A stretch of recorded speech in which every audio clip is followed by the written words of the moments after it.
ರೋಟಿ, ಚಪಾತಿ ಅಥವಾ ಬಿಸಿ ಅನ್ನದ ಜೊತೆ ನೆಂಚ್ಕೊಳ್ಳೋದಕ್ಕೆ ಬೆಂಡೆಕಾಯಿನಲ್ಲಿ ಇವತ್ತು ಒಂದು ಗ್ರೇವಿ ಮಾಡ್ತಾಯಿದ್ದೀನಿ. ತುಂಬಾ ಟೇಸ್ಟಿಯಾಗಿರುತ್ತೆ, ಮಾಡೋದು ಕೂಡ ತುಂಬ ಈಸಿ. ಬೆಂಡೆಕಾಯಿ ಒಂದು 1/4 kg ತೊಗೊಂಡಿದ್ದೀನಿ. ನೀರಿನಲ್ಲಿ ಚೆನ್ನಾಗಿ ಒಂದು 3-4 ಸಲ ತೊಳ್ಕೊಂಡು ಚೆನ್ನಾಗಿ ಒರೆಸ್ಕೊಂಡು ಕಟ್ ಮಾಡಿ ಇಟ್ಕೊಂಡಿದ್ದೀನಿ. ಅದನ್ನು ಒಂದು ಬೌಲ್ಗೆ ಹಾಕ್ಕೊಂಡು ರುಚಿಗೆ ಒಂದು ಸ್ವಲ್ಪ ಉಪ್ಪು, ಹಾಗೆಯೇ ಒಂದು ಸ್ವಲ್ಪ ಅರಿಶಿನದ ಪುಡಿ, ಒಂದು ಅರ್ಧ ಸ್ಪೂನಷ್ಟು ಅಚ್ಕಾರದ ಪುಡಿನ ಹಾಕಿ ಚೆನ್ನಾಗಿ ಮಿಕ್ಸ್ ಮಾಡಿ ಅದನ್ನು ಒಂದು 15 ನಿಮಿಷ ಮ್ಯಾರಿನೇಟ್ ಮಾಡೋಕ್ಕೆ ಇಟ್ಟಿದ್ದೀನಿ.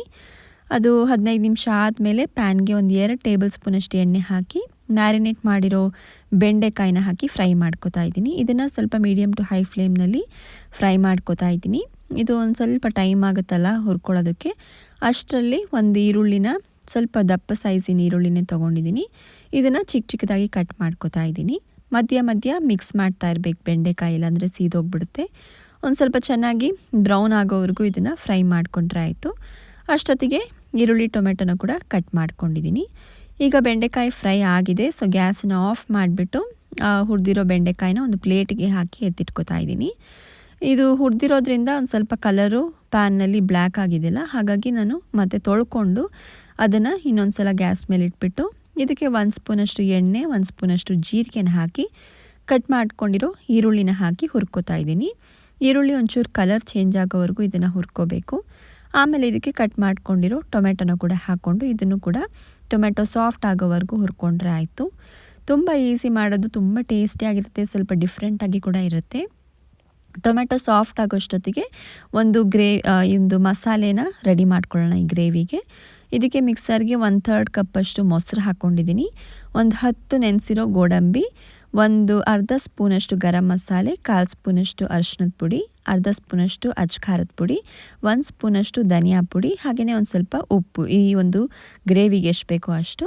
ಹಾಗೆಯೇ ಅರ್ಧ ಇಂಚಷ್ಟು ಹಸಿ ಶುಂಠಿ, ಒಂದು 5-6 ಬೆಳ್ಳುಳ್ಳಿನ ಹಾಕಿಬಿಟ್ಟು ಇದನ್ನು ನೀರೇನು ಹಾಕ್ಕೊಂಡಿಲ್ಲ, ಹಾಗೆಯೇ ಎಷ್ಟಾಗುತ್ತೋ ಅಷ್ಟು ನುಣ್ಣಕ್ಕೆ ರುಬ್ಕೊಂಡು ಈ ರುಬ್ಕೊಂಡಿರೋ ಪೇಸ್ಟನ್ನು ಈ ಟೊಮ್ಯಾಟೊ ಇದಕ್ಕೆ ಒಗ್ಗರಣೆಗೆ ಹಾಕೋತಾ ಇದ್ದೀನಿ. ಆಮೇಲೆ ಮಿಕ್ಸರ್ಗೆ ಒಂದು ಸ್ವಲ್ಪ ನೀರು ಹಾಕ್ಕೊಂಡು ಎಷ್ಟು ಬೇಕೋ ನೋಡಿಕೊಂಡು ಇದಕ್ಕೆ ನೀರನ್ನು ಕೂಡ ಹಾಕ್ಕೊಂಡು ಒಂದು 10 ನಿಮಿಷ ಇದನ್ನು ಚೆನ್ನಾಗಿ ಕುದಿಯೋಕ್ಕೆ ಬಿಡಬೇಕು.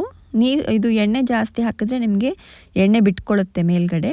ನಾನು ಒಂದೇ 1 ಸ್ಪೂನ್ ಎಣ್ಣೆ ಹಾಕಿರೋದ್ರಿಂದ ಅಷ್ಟೊಂದೇನು ಎಣ್ಣೆ ಬಿಟ್ಕೊಂಡಿರಲಿಲ್ಲ. ಸೊ ಒಂದು 10 ನಿಮಿಷ ಇದನ್ನು ಹಾಗೆ ಕವರ್ ಮಾಡಿಬಿಟ್ಟು ಮೀಡಿಯಮ್ ಫ್ಲೇಮ್ನಲ್ಲಿ ಸ್ವಲ್ಪ ಕುದಿಸಿದ್ರೆ ಆಯಿತು. ಇದರ ಹಸಿ ವಾಸನೆ ಎಲ್ಲ ಹೋಗಿರುತ್ತಲ್ಲ, ಮಸಾಲೆದು ಹಸಿ ವಾಸನೆ. ಒಂದು ಸಲ ಮಿಕ್ಸ್ ಮಾಡಿಬಿಟ್ಟು ಇದಕ್ಕೆ ಫ್ರೈ ಮಾಡ್ಕೊಂಡಿರೋ ಬೆಂಡೆಕಾಯಿನ ಹಾಕ್ಕೊಂಡ್ಬಿಟ್ರೆ ಮಿಕ್ಸ್ ಮಾಡಿದ್ರೆ ಆಗೋಯ್ತು. ನೀವು ನೋಡ್ಕೊಂಡು ಕನ್ಸಿಸ್ಟೆನ್ಸಿ ಎಷ್ಟು ನೀರಾಗಬೇಕೋ ಅಷ್ಟು ನೀರನ್ನ ಮುಂಚೆನೇ ಹಾಕಿ ಆಮೇಲೆ ಕುದಿಯೋಕ್ಕೆ ಬಿಡ್ಬೋದು. ಸೊ ಇದಿಷ್ಟು ಮಾಡಿಕೊಂಡ್ರೆ ಆಯಿತು. ಒಂದು 2 ನಿಮಿಷ ಇದನ್ನ ಹಾಕಿ ಮಿಕ್ಸ್ ಮಾಡಿಬಿಟ್ಟು ಉಪ್ಪು ಖಾರ ಎಲ್ಲ ನೋಡ್ಕೊಳ್ಳಿ, ಟೇಸ್ಟು ಸರಿಯಾಗಿದೆಯಾ ಅಂತ. ಉಪ್ಪು ಬೇಕು ಅಂದರೆ ಆಮೇಲೆ ಹಾಕ್ಕೋಬೋದು. ಮೇಲೆ ಒಂದು ಸ್ವಲ್ಪ ಕೊತ್ತಂಬರಿ ಸೊಪ್ಪನ್ನು ಉದುರಿಸ್ಬಿಟ್ರೆ, ಗ್ಯಾಸ್ ಆಫ್ ಮಾಡಿಬಿಟ್ರೆ ಬೆಂಡೆಕಾಯಿ ಗ್ರೇವಿ ರೆಡಿ. ಒಂದು 10 ನಿಮಿಷದಲ್ಲೆಲ್ಲ ಆರಾಮಾಗಿ ಮ್ಯಾರಿನೇಷನ್ ಮಾಡೋದು ಬಿಟ್ಟರೆ 10 ನಿಮಿಷದಲ್ಲೆಲ್ಲ ಆರಾಮಾಗಿ ಇದನ್ನು ಮಾಡ್ಕೋಬೋದು ಸೈಮಲ್ಟೇನಿಯಸ್ ಆಗಿ. ಬಿಸಿ ಅನ್ನದ ಜೊತೆ ತಿನ್ನೋದಕ್ಕೂ ತುಂಬ ಚೆನ್ನಾಗಿರುತ್ತೆ. ರೋಟಿ, ಚಪಾತಿ, ನಾನ್ ಯಾವುದ್ರ ಜೊತೆ ಬೇಕಾದರೂ ನೀವು ಇದನ್ನು ಮಾಡಿ ತಿನ್ಬೋದು.